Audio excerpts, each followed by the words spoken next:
We have breaking news here. President Biden has announced he will stand down from the race. I'm going to read the statement here on my phone. We also have Tim Miller, who's going to be joining us shortly.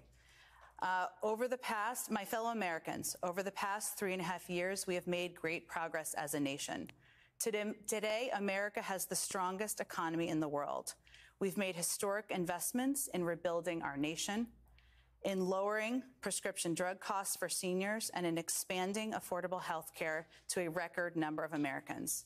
We've provided critically needed care to 1 million veterans exposed to toxic substances. Thank you so much. I'm just going to read off the paper here. Passed the first safety law in 30 years, appointed the first African-American woman to the Supreme Court, and passed the most significant climate legislation in the history of the world. America has never been better positioned to lead than we are today. I know none of this could have been done without you, the American people. Together, we overcame a once-in-a-century pandemic and the worst economic crisis since the Great Depression.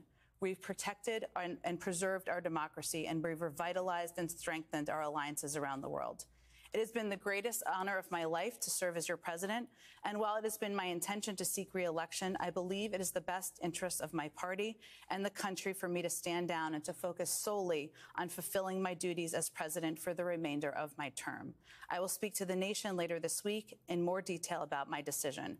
For now, let me express my deepest gratitude to all those who have worked so hard to see me reelected. I want to thank Vice President Kamala Harris for being an extraordinary partner in all this work, and let me express my heartfelt appreciation to the American people for the faith and trust you have placed in me. I believe today, what I always have, that there is nothing America can't do when we do it together. We just have to remember we are the United States of America. Obviously, this is a significant breaking news development with the president announcing he is stepping back from the race. There was very little indication from people close to him and many people in the campaign that this was what was about to happen, as much as there were reports of Democrats calling on him to do that.